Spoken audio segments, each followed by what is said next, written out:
operated by the Department of Plant Structures under the supervision of Commissioner Albert Goldman. The broadcast on a wavelength of 526 meters, or its equivalent to 570 kilocycles, by authority of the Federal Radio Commission. Roland Weber announcing, wishing you good evening, giving you the correct sound for the courtesy of Western Union. At the stroke of the gong, it will be precisely 30 seconds past 6 o'clock. 30 seconds past 6 o'clock, Eastern Standard Time. To the courtesy of the Police Department of the City of New York, Air Service Division, we give you the daily weather report from North Beach, Long Island. Late this afternoon, the report says clear, light haze, unlimited ceiling, visibility 5 miles, wind 8 miles per hour, direction southwest, temperature 38 degrees, barometer reading 30.30.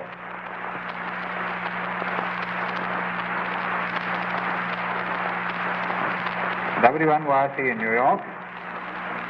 We have a special announcement from the Office of the Postmaster of New York. WNYC in the general public interest issues the following announcement. During the holiday time, the volume of mail increases approximately 200%. It is a physical impossibility to handle this great mass of material efficiently and promptly within a few days. Therefore, to assure delivery of Christmas presents, cards, and letters before Christmas Day, the public should shop and mail early. Mail Christmas gifts, greetings, and letters at least a week or 10 days before Christmas, according to distance. There will be no carrier deliveries on Christmas Day. Parcels and envelopes may be marked, do not open until Christmas. From Walter F. Brown, Postmaster General. Herman Newman, concert pianist at WNYC, plays this evening's prelude at the piano.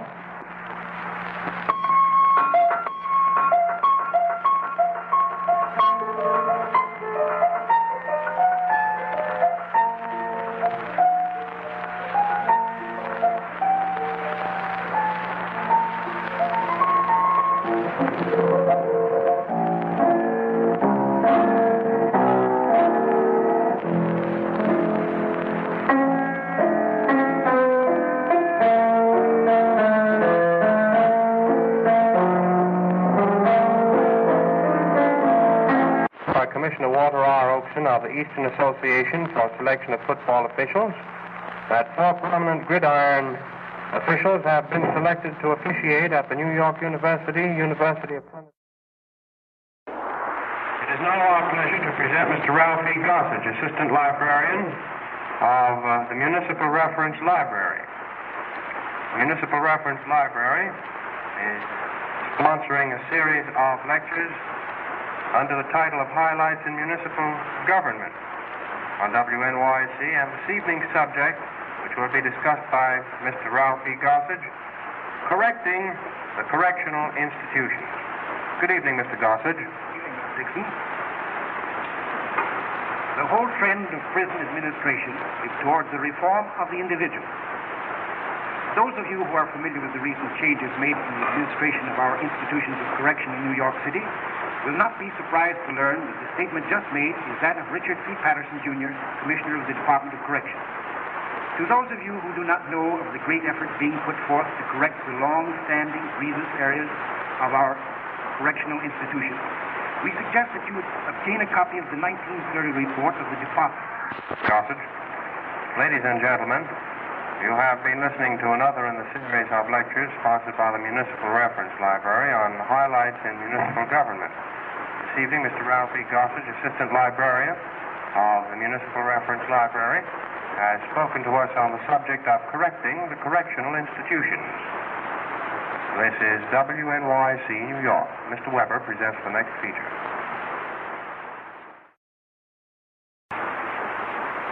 Once again, ladies and gentlemen, the Croft juveniles under the direction of Minnie Dolan Croft. All girls except for one boy tonight, aren't they, Miss Croft? Well, that looks fine to me. Betty Hagan starts the program off. Betty's 7 years of age, and she has autumn colors on, heavy dress, a lot of orange under her golden hair. She's going to recite for you at the butcher's. Her mother. When she came in, the butcher said, Good morning, little girl. What can I do for you this morning? How much are chops, Mr. Butcher? Chops are 34 cents a pound, girl. Oh, 34 cents a pound. That's too much. How much is steak?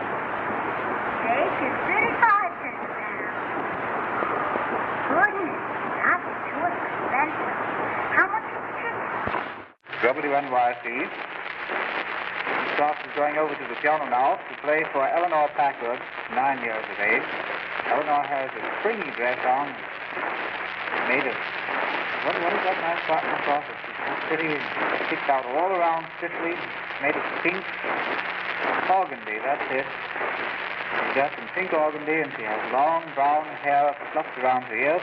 She's going to sing about the lilac tree.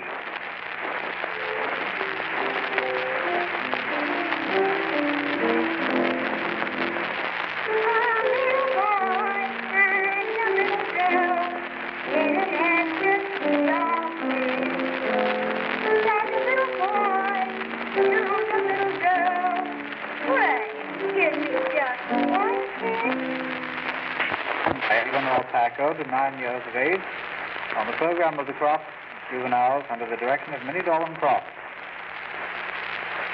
Another 9-year-old young lady, Constance Hagen, again in autumn colors, brown and orange, but with gray eyes and an awfully sweet smile. She's going to tell you about the middle child. Whenever there is company and Mother sends for us, it's always about the baby. They make the biggest fuss. They say, oh, isn't she as sweet as she can be? Oh, what lovely hair. Just see it curl. But they never... Constance Hagen, by the by, is Betty's sister. Betty opened the program, if you remember, with a story about the butcher. Betty was 7, and Constance is 9.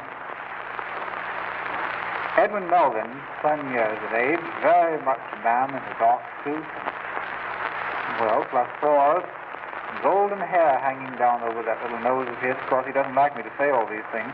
He's going to sing for you with Miss Croft at the piano. I've got rings on my fingers.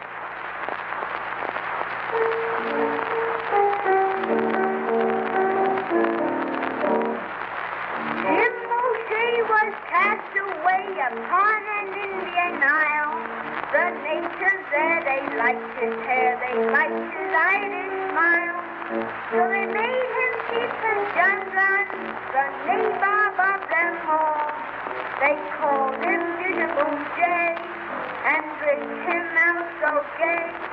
So he rode to Dublin Bay, to a sweetheart just to say, sure, I've got rings on my fingers. Melvin, 10 years of age, making his first radio appearance with the Croft Juveniles at WNYC. Sylvia Polanski, a veteran before the mic, despite her 14 years of age, is going to recite for you Jim's Woman. Betty had been missing again. The fire was out, and there was no supper ready. Jim lighted the fire and got his supper ready. Polanski, 14 years of age, reciting Jim's Woman. Of all the Croft juveniles, I think Sylvia Polanski is one that is certainly going to be a thespian. If you could watch her face, the expression of which she is mistress while she's reciting, you'd realize what an actress this girl is going to be. She's only 14 now. Sylvia's recitation brings the program of the Croft juveniles to a conclusion for tonight. And on behalf of the radio audience, I'm going to say good night to the Crofts and the kiddies. And I say good night to Mr. Weber and everybody that's been listening. 2 weeks from tonight, the Croft kiddies will be with us once again. We continue our program in presenting to you Professor V. Harrison Berlitz and his assistant instructor, who are ready now to meet their elementary and at 6:45 their advanced classes for weekly lessons in Spanish. Professor Berlitz.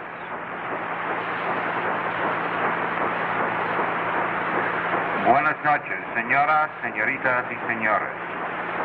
evening we meet again for our weekly Spanish lessons for the courtesy of station WNYC. For the benefit of the new students who joined our class last week and didn't know what books they are using.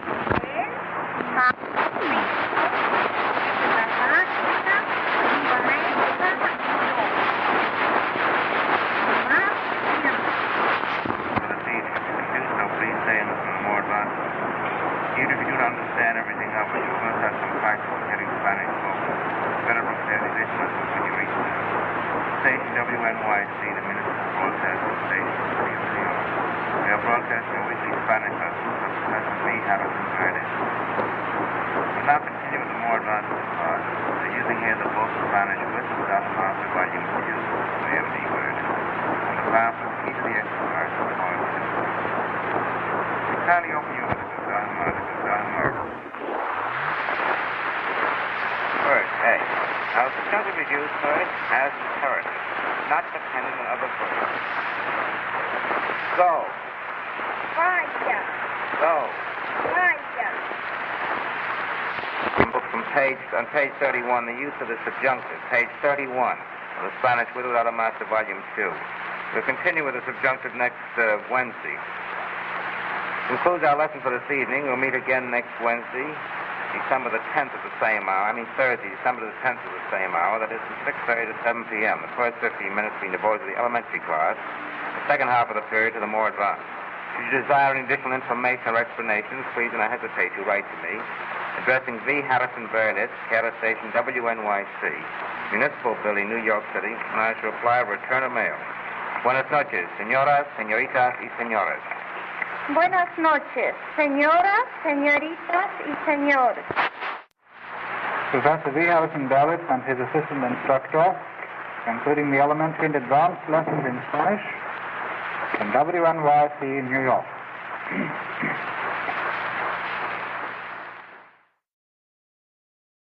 We continue our program in presenting to you Marta Kovac, gypsy violinist, in the recital assisted by Herman Newman at the piano.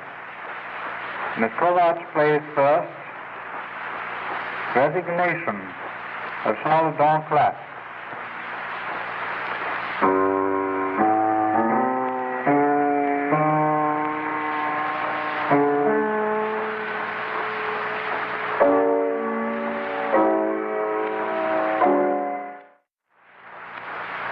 WNYC in New York, Marta Kovac, concert violinist, played Resignation of Donclass in opening her recital this evening. Then she follows with a composition of Léonard, Mélancolie.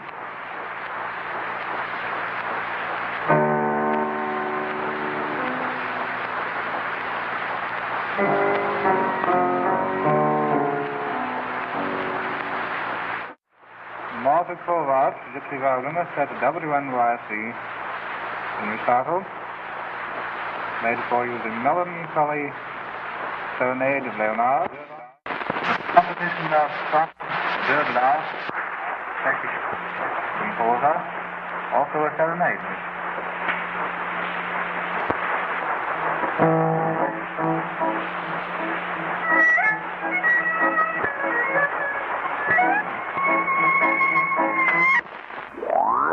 Including the recital by Marta Kovac, concert violinist at WNYC, with the serenade of Dödler, Herman Newman assisting at the piano. We are continuing now the series of talks on industrial safety under the auspices of the Governor's Labor Union Safety Committee, our speaker being Mr. G.V. Fuller, Assistant Secretary of the National Council on Compensation Insurance. Mr. Fuller considers accident prevention and its relation to workmen's compensation insurance. Mr. Fuller. Ladies and gentlemen, concerted accident prevention as a social or public work or as a feature of an employer's operations has not always existed. And as a matter of fact, time was when there was no real need for organized accident prevention activities. Until late in the 18th century, G.B. Fuller Assistant Secretary of the National Council on Compensation Insurance, speaking at WNYC under the auspices of the Governor's Labor Union Safety Committee. This is one of a series of talks on industrial safety presented under the auspices of that committee over WNYC on Thursday evenings at 7:15 o'clock. Mr. Fuller spoke on accident prevention and its relation to workmen's compensation insurance.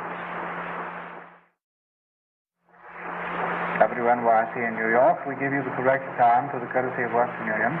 After the stroke of the gong, it will be precisely 7:31 1/2. Eastern Standard Time. John Cuff will give you the police alarms of the evening.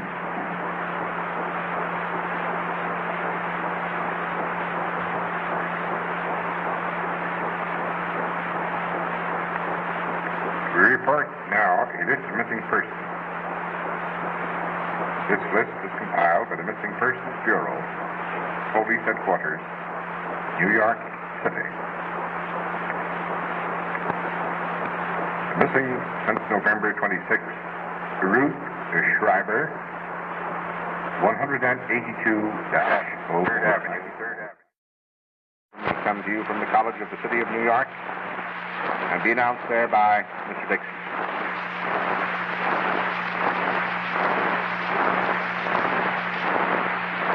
Good evening, ladies and gentlemen. This is Bert Dixon speaking to you from the Commerce Center of the College of the City of New York, located at 23rd Street, Lexington Avenue in New York City, from which point we are about to broadcast the WNYC Air College Lecture given in cooperation with the College of the City of New York. This evening we have the pleasure and privilege of presenting Mr. Carl K. Van Meter of the Department of Accountancy, the College of the City of New York, who will speak on the recent depreciation order of the Interstate Commerce Commission. Good evening, Mr. Van Meter. The recent depreciation order of the Interstate Commerce Commission. On July 28th of this year, the Interstate Commerce Commission issued orders. I'd like to summarize the principles approved. The recent depreciation order of the Interstate Commerce Commission was the subject discussed this evening by Mr. Carl K. Van Meter of the Department of Accountancy, College of the City of New York. This formed the sum and substance of the WNYC Air College Lecture given in cooperation with the College of the City of New York, the broadcast occurring from the Commerce Center located at 23rd Street, Lexington Avenue in New York City. It has come to you via the facilities of WNYC, the municipal radio broadcasting station of the City of New York. This is Bert Dixon announcing, asking you to stand by for the next feature, which will be introduced by Roland Weber. We have the pleasure of presenting this evening the first of a series of talks under the auspices of the Law Department of the City of New York. These talks will be given each week by our Corporation Counsel, the Honorable Arthur J.W. Hilly, will be in the nature of explanations of the work of the Law Department of the City of New York. The legal problems pending before the city will be explained in many cases. Many problems which you of the radio audience will write in to Mr. Hilly will be explained by him during later broadcasts in the series, which will be given on Thursday evening at 8 o'clock. It is my pleasure to introduce to you the Honorable Arthur J.W. Hilly, Corporation Counsel of the City of New York. Ladies and gentlemen, Thank you very much, Mr. Hilly. The Honorable Arthur J.W. Hilly, Corporation Counsel of the City of New York, introducing the series of talks presented under the auspices of the Law Department of the City of New York on legal problems. These talks will come to you each Thursday evening at 8 o'clock, from 8 until 8:15 o'clock. Address your letters to Corporation Counsel Hilly in care of this station, the Municipal Building, Chambers Street, in New York. We continue our program in presenting to you the New York Trio, Maya Pollock, violinist, Nerino Bianchi, cellist, and Joseph Wollman, pianist. The trio devotes itself to one of the master works of chamber music literature, one of the ripest, one of the most mature works of the great German composer Franz Schubert, the trio in B-flat, opus 99. Although Schubert lived but 31 years, from 1797 to 1828, he wrote many great works which are lastingly treasures of the musical literature. And this trio represents his greatest period, between his 21st and 30th years. The trio is in B-flat. They will play for you the first three movements, the first allegro moderato, the second andante un poco mosso, and the third is the scherzo allegro. First, the allegro moderato.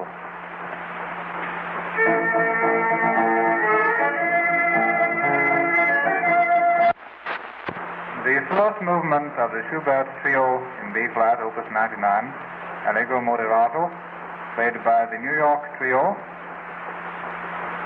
Meyer Polak violin, Nerino Bianchi cello, Joseph Wohlmann piano. One might rescue the word from its misuse, fanciful, in description of the first movement of the trio. Certainly the genius of Schubert is in every measure of it. The lovely slow movement which follows the allegro moderato is called andante un poco mosso.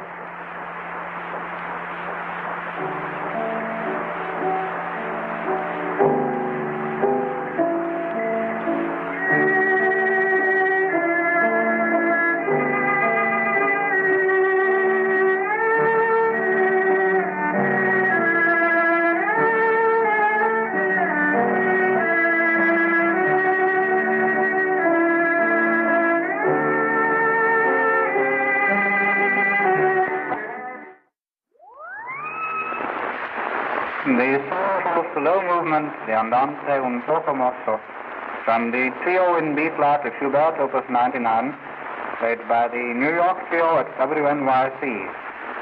The third movement they play for you tonight is the scherzo allegro.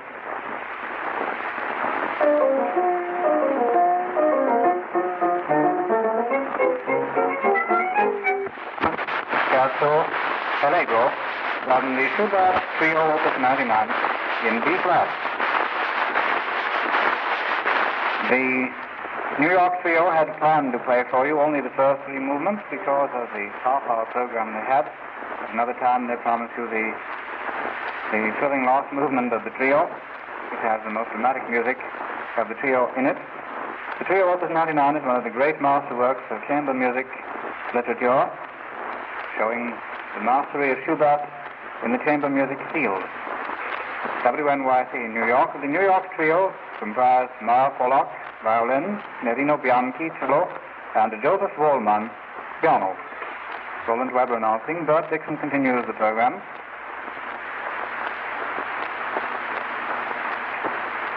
Radio station WNYC in the general public interest issues the following announcement at the request of the Post Office with regard to Christmas mails. Ladies and gentlemen, Rear Admiral people, fellow countrymen, shake hands through the air with the Navy for a few moments this evening and let it tell you. Thank you, Admiral. Ladies and gentlemen, the Federal Business League, or rather Federal Business Association, has afforded us the privilege this evening of presenting Rear Admiral Christian Joy Peoples, Supply Corps, United States Navy, who has spoken to us on the subject of where goes the Navy's money. This is WNYC, New York.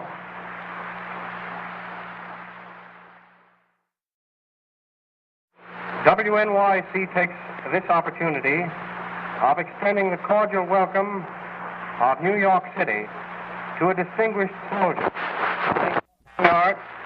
Beg your pardon, former Commandant, Major General Hanson E. Eli, much admired by the citizens of the city of New York.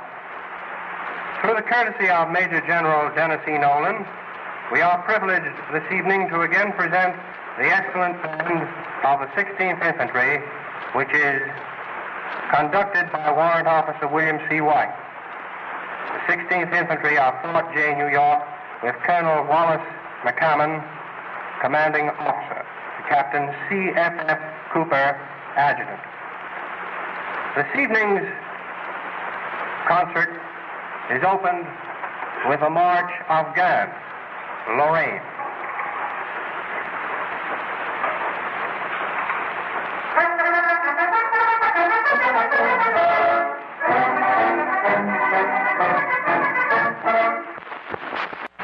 The regimental band of the 16th Infantry continues its program with a march of Linhart's Guard of Honor.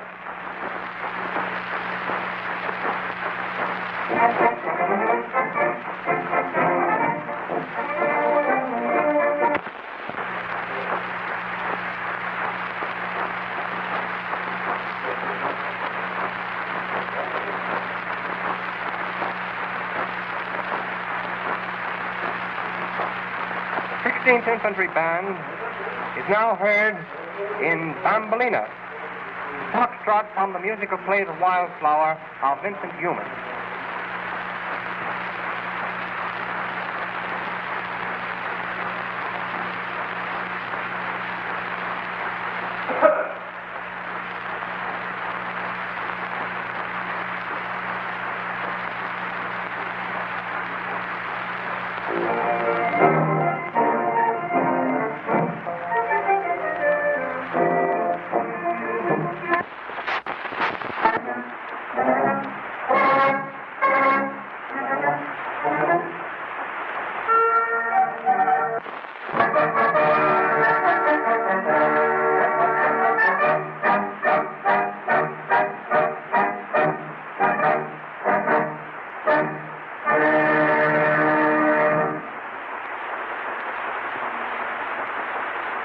WNYC, New York.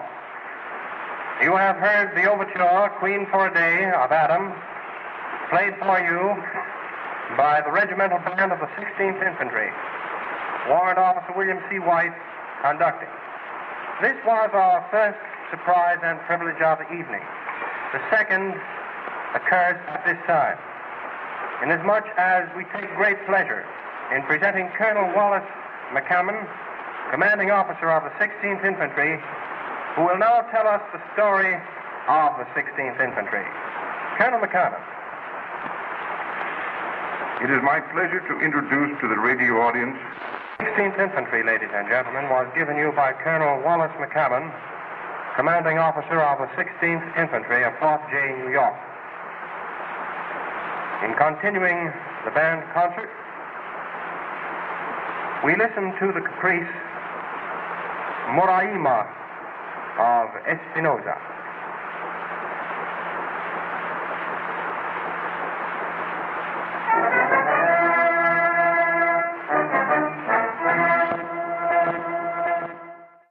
In bringing its program to a conclusion, the regimental band of the 16th Infantry plays the march, The Union Forever.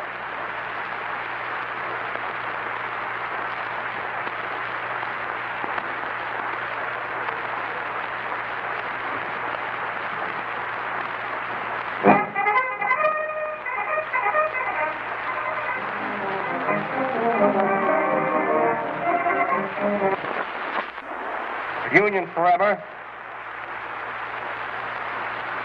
The concert presented this evening by the regimental band of the 16th Infantry has been brought to a conclusion.